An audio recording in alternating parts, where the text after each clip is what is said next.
So we hired a driver to drive you home. He don't have his license, so I gotta drive this big old truck, y'all. So I gotta drive this big truck.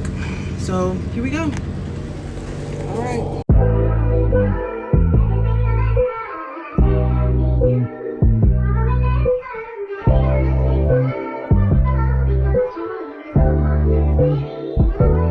Baby, you're perfect. Don't let no one tell you otherwise. That spark can give it the butterflies. Mesmerized, mesmerized by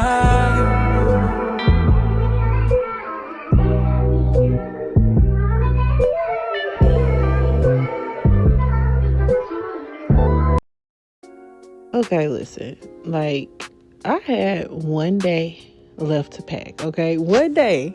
And I done waited to the very last minute. Like, why am I like this? Knowing I gotta be up out this apartment by tomorrow. Like, oh my gosh.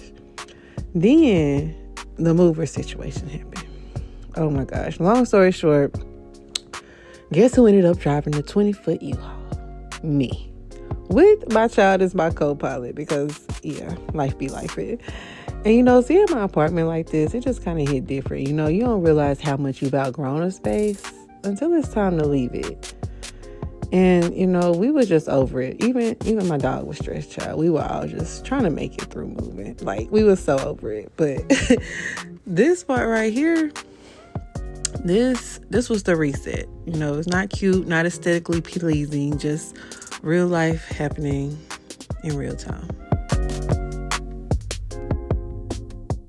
Listen, moving is not for the weak, okay? I mean, you got boxes everywhere. I mean, you got stuff you forgot you even had. And don't get me started on these kids asking for stuff that we both know I just taped up 5 minutes ago. And you just stuck standing there like, now who told me to move? Again. And why did I think this was even necessary? But look, here's the thing, guys. Every time I've moved, and I've moved more times than I'm willing to count, but it was never just about changing my addresses. Looking back, every move, it was really about changing me. And that's something I didn't realize in the moment, I thought, I was just going to a new place. But in hindsight, I was stepping into a new version of myself,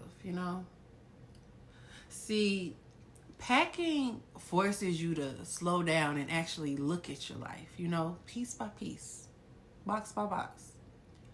And you start to realize exactly what it is you've outgrown. You come across old clothes that don't fit anymore, old papers that need thrown away, outdated decorations that just don't really fit your vibe or your spirit anymore, And I think life works that same way. I mean, think about it. When you're changing and evolving and moving into a version of yourself that you've never been before, you're forced to slow down and look at things that in one season of your life, they may have served you, but in the season you're moving into, maybe not so much. You're forced to look at things like habits you've grown accustomed to, or relationships that might not feel the same anymore, or even mindsets that you just no longer relate to, all of it.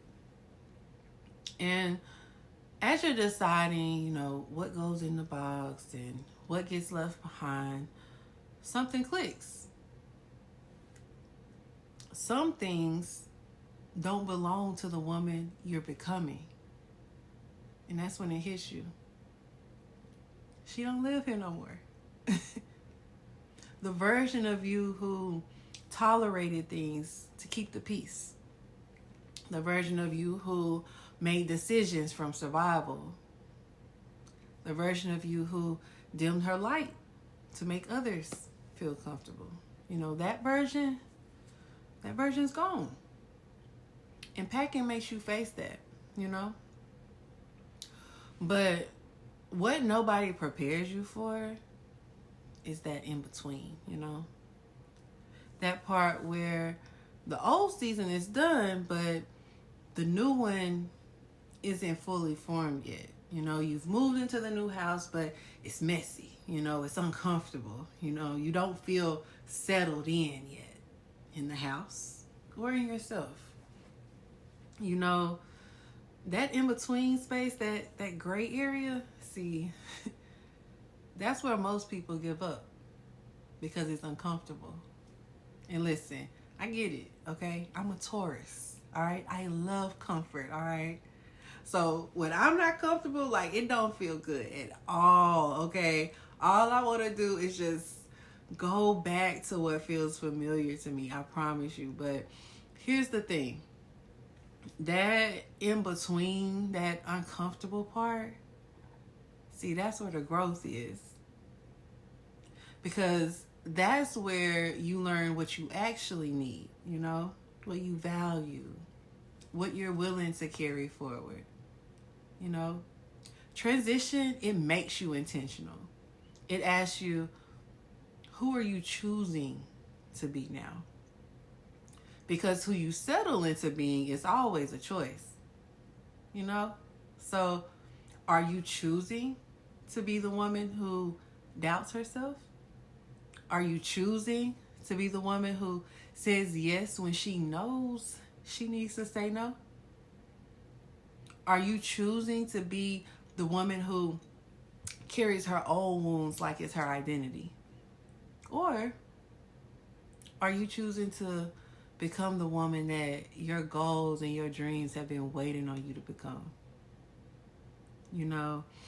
Becoming her doesn't just happen in some dramatic, cinematic moment. It happens in small doses, day by day, decision by decision. In the smallest ways, For example, how you wake up. Are you eating breakfast as the old version of you or the new version? When you get triggered, are you reacting as the old version of you or the one you're becoming? How about when you're faced with what needs to be kept and released? Who's making that decision?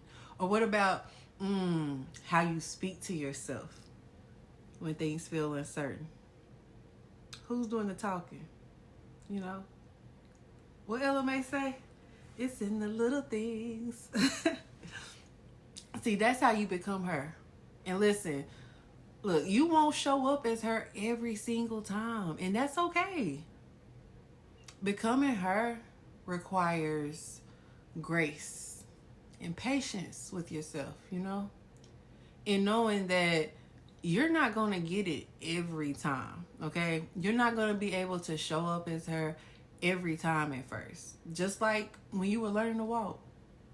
You didn't get it right every time then either. You failed some, It took time to get this whole walking thing down.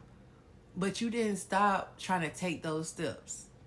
You kept going to be the little human who would soon master walking. And just like over time, you got the hang of it, over time, you'll become her.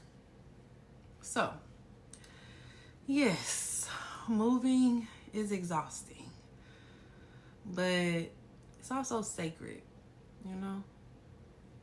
It's a reminder that you are allowed to start again. You are allowed to evolve. You are allowed to outgrow who you used to be.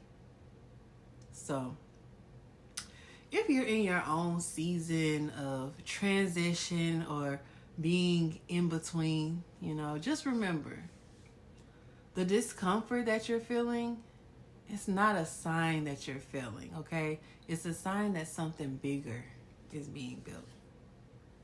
Yeah.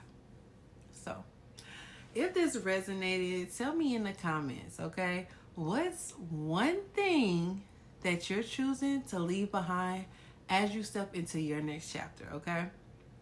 And if you haven't already, make sure you like this video, subscribe, and share it with another woman who's organizing her life and spirit at the same time, okay? And for my real estate moms, agents, and entrepreneurs, I put my free agent bags checklist in the description to help you stay organized while you're building your next level. All right, sis. Well, that's it for this episode. I'll see you guys in the next one. Bye.